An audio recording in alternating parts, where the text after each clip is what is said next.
All right. So this call right here is a perfect example of why conversations between men and women keep going in circles.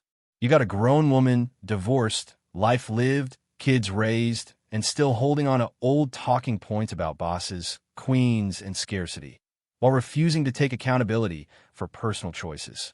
This isn't about empowerment, statistics, or what men supposedly aren't doing. This is about denial versus reality. And once facts enter the room, the conversation completely breaks down. Listen closely, because this is what happens when feelings try to override truth. Hey, can you hear me? I can Hi. now. Hi, how are you? I'm doing pretty good, Kevin. What do you got for me?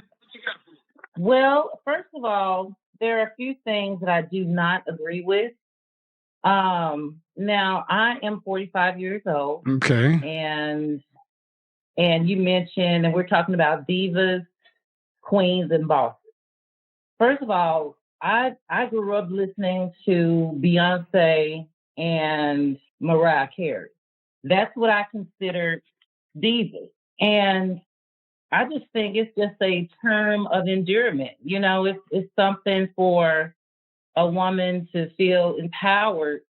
Empowered to do about. what? So Empowered to do it's what? an empowering feeling. Just at a point where they're very confident in themselves and Okay. What does your husband have to say about it? Whereas my husband, I'm divorced. All right. So name me the white women that run around calling themselves divas. Or name me any other race of women that call themselves these things. Divas, queens, and bosses. Tell me how Asian women empower themselves. Tell me how white women empower themselves. Show me how Middle Eastern and Hispanic women empower themselves. Okay, but why do we have to be like them though? Well, I'm asking because we're humans. Okay, you asked a question that you can't overtalk me. Oh, I'm not. I apologize. I apologize. I'm not trying to overtalk. But my thing is, first off, can you turn off the YouTube channel in the background? Yes. All right. It's not a problem about this empowerment, man. It's pedestalizing. That's what it's not empowerment, it's pedestalizing. Did you hear the previous caller who called herself a boss? And who was in business for 10 years, but she had no employees? What is she a boss of? Well, again, that,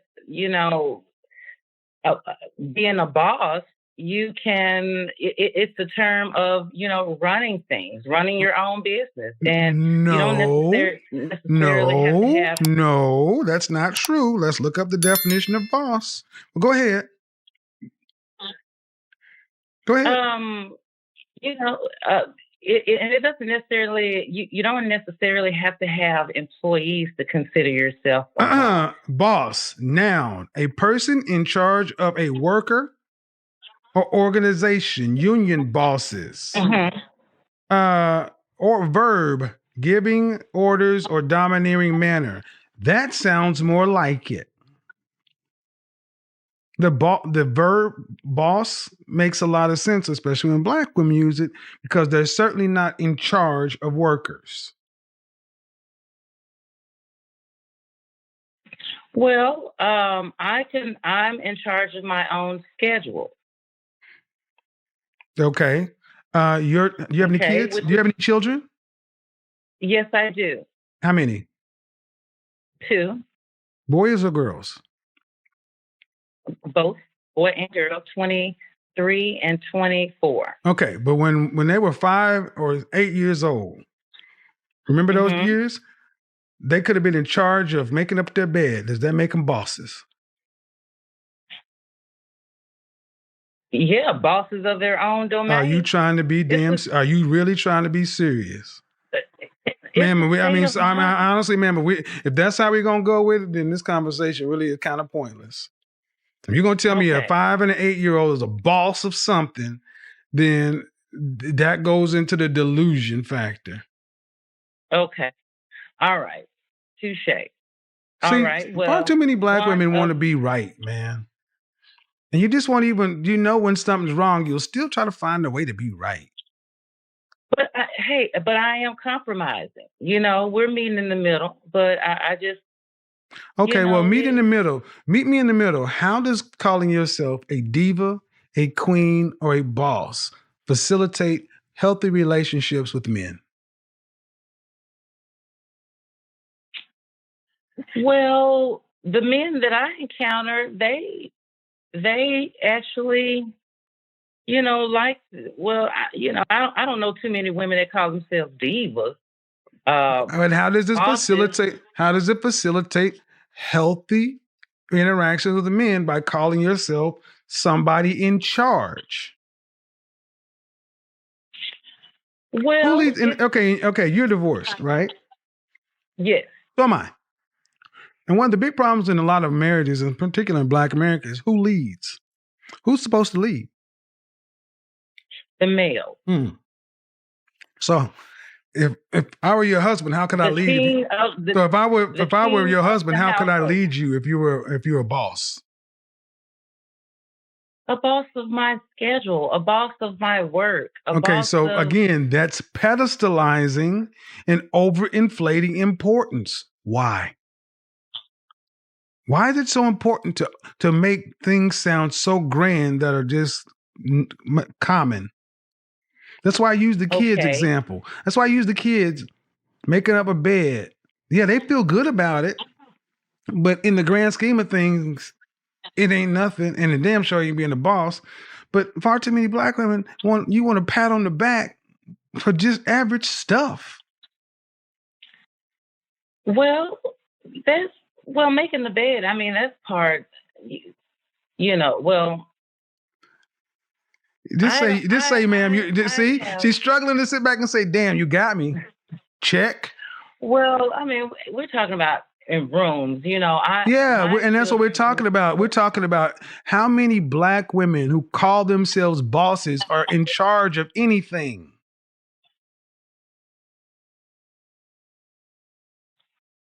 I feel like if a woman runs her own business and do not go into a 9-to-5,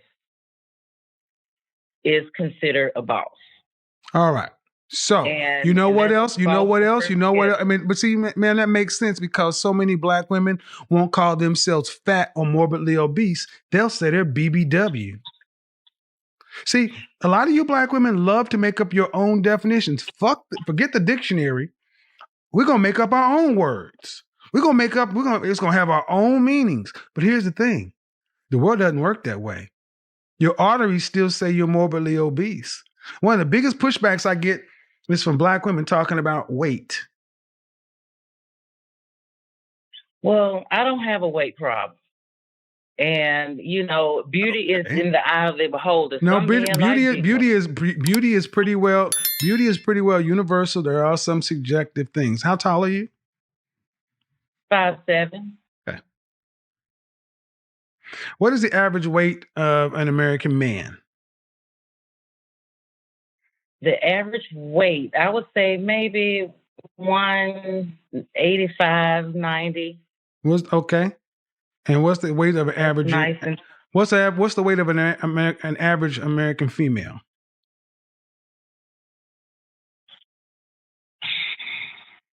I would say maybe 150, 155.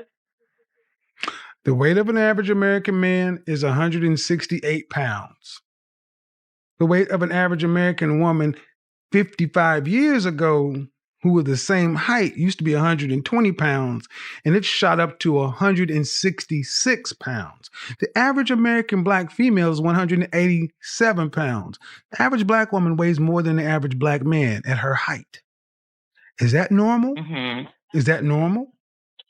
To compare to what statistics? Normal. Normal comparing. No, I got you. No. See, you about to try to pull this white shit on me. No. Normal compared a man to a damn woman. Should a woman who's 5'5" weigh more than a man who's 5'5"? Well, absolutely not. Well, but I they mean, do. But they do. ideally. But they do. No, ideally, it's called they do. You know, hey, Go ahead, make an pickets are excuse. Go ahead, make excuses for it. I'm not making an excuse. I'm just saying that, you know, the options are very low for Black women. What do you mean? And that's Hold a on. Whoa, fact. whoa, whoa, whoa, whoa, whoa, whoa, whoa. Stop right there. You're gonna have to justify that. What do you mean? I'm justifying it in terms of there's a lot of good men that are locked up. Let me that are stop you high right there. Let me value. stop you right there, man. Okay. I need to stop you right there. I need to stop you Okay. right there. I need you to pay attention. 51% of Black men are single and childless. 64% are in the middle class. So you can go ahead and take that 1980s talking point back over to color purple land, because that shit is factually inaccurate and untrue according to Black people statistics. Go to blackdemographics.com, saying as though you want to, oh, those are white folks. Then go to blackdemographics.com, Black statistics for Black people, about Black people, and they'll show you. Well, either way, it's a lot. So 51%. No, ma'am. See what you did? You just tried to skip. See, every time I make a point, you instead of saying, "Damn, I didn't know that," you're gonna still try to be right. Instead of saying, "Bro, I didn't know that." No, ma'am. Instead of saying, "You know what, bro, I didn't know that." 51% are single and childless. That means they're unmarried, no kids, and 64% in the middle class. Damn, I didn't know that. See, what that says is there are plenty of Black men out here who are available to marry and have kids. Why can't Black women seem to get them? What age group is that? No, ma'am. Why? No. What marrying age? And those are the marrying age. They don't keep statistics on teenagers. What area? Ma'am, it's marrying age. They don't keep statistics on children. They're adults. See how you see? This is what I mean, and this is the to the previous caller who wondered what all the acrimony is between Black men and Black women. Caller, this is it right here. You got a Black woman here. I'm trying to educate her on why she's wrong on the facts. Even when I made points, she'll keep moving the goalpost. Well, give me the facts, the data, and statistics. Well, give me the who calculated them. Well, it ain't right. Look, at the end of the day, this is why so many of y'all are by yourself. They're disagreeable. Well, no, we're having a conversation, but we're having a conversation. Well, the conversation, but it has to be. The conversation has to be in truth, though, ma'am. I don't mind having a conversation, but if we just gonna have opinions, that's not really a conversation. Well, okay, do you believe? Okay, how about this? How about this? Let's start over. Do you believe that 51% of Black men are single and childless? Do you believe that? No. Okay. There you go. What percentage of Black men do you believe are single and childless? Maybe 20%. Okay. So by your own headspace, you reduce the effective level of Black men by roughly 60%. So now you can go and make the argument of scarcity. It is. No, it's not. It really isn't. No, it's not. It really is not. See, facts are stubborn things, man. You can believe whatever you want, but facts are stubborn. Just because you don't believe 2 + 2 is 4 doesn't change the fact that 2 + 2 is indeed 4. Well, I do believe that 2 + 2 is indeed 4. Well, then tell me why you don't believe the 51% of Black men are single and childless. Tell me why you don't believe that fact. Okay, I live in Atlanta, Georgia, and I've been in Atlanta for about 20 years.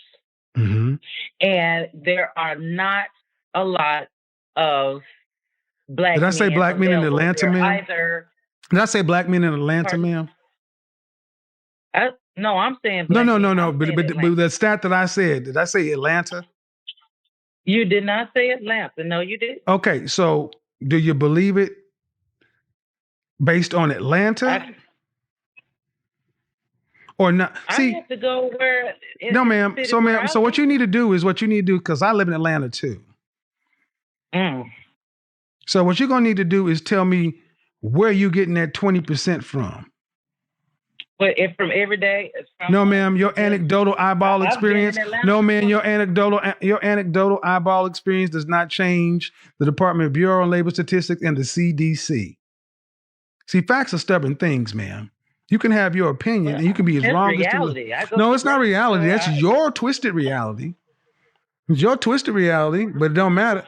It's twisted because you talking about bosses and being in charge of stuff, and that implies a business mind, and you can't even accept a fact. I can't accept a fact. No, you cannot, ma'am, because I just gave you a fact, and I've cited my sources, but you still won't stop. Well, those statistics are not. Those numbers are not helping my everyday, day-to-day interaction, in real life. I'm at the grocery stores. I'm in. Well, how about you're talking about you now? Now we talk about you. Well, if I asked your husband why y'all divorced, what would he tell me? Domestic violence. Okay. How often did you beat his ass? No, I'm the victim. And I'm okay with that. It was a growing pain. I thank God I got out alive. And how long you been divorced? For 2 years. 2 years. How long were y'all married? For about 7 months. 7 months. Now hold on. I know I got a new calculator, but you got kids that are like in their 20s. Right. About 2 different guys, or about one? About one. Why didn't you marry him? The last one? No, the one that impregnated you once or twice. Oh, he went to jail. Oh, so you pick ass whoopers and felons. And then you're gonna complain about what other. I need you to stop right here, ma'am. I need you to slow the whole. I need you to slow the whole French toast down. I'm not gonna let you get on here and talk about what black men are not when you pick and dudes that whoop your ass and are felons. See, I'm not gonna sit around and let you black women just sit around and talk about hey, black men ain't here and they ain't this, they ain't that. When in your own life you pick shit. Yeah, take a nice strong drink, sip it all. Because you're talking about black men to share my reflection, and I'm tired of sisters like you running our reputation in the ground because you pick poorly. A black man. No, no, you had 20 million to pick from, but you picked a felon once to have 2 babies by and then Ike Turner. All these black people in Atlanta, why are you picking these scrubs? That's what's left. If you don't get off my goddamn phone. Aside from the married get off my phone. I don't want to keep it. That's what's left, huh? That's what's left. The black Mecca and all your WAP seems to attract is felons and abusers. Then you need to put that shit in get some maintenance done. Outside, there are some good men. Well, then why don't you attract them? Then why don't you date them? I don't. It's difficult. It's like a needle in a haystack. No, it's not a needle in a haystack. I live here. Yes, it is. I live here, and I date good black women. No, why can't you see? Let me back down, ma'am. Relationships are reflective. We attract what we are. When I was broken, I attracted broken. And see, what I'm having a problem with is you are trying to make black men the problem, and you are definitely problematic. Everything I presented to you that is a fact that you can verify yourself, you've said no, no, no, no, no. And who the hell wants to deal with a woman like that?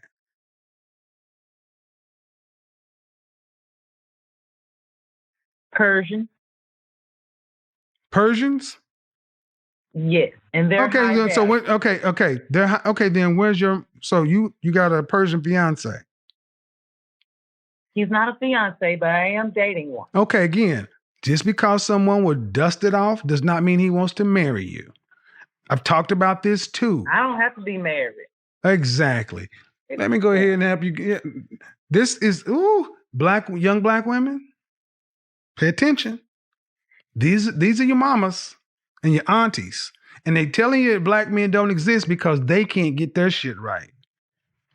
That's not true. Yeah, of course not. Of course not. Of course not. You could get your shit right so much that you picked somebody that was whooping your ass after you picked a fella. That's right. That's right, man. And I'm not, yeah, and then you see the problem is here's where you run the problem because you keep trying to down. Veteran. Because you keep get off my phone.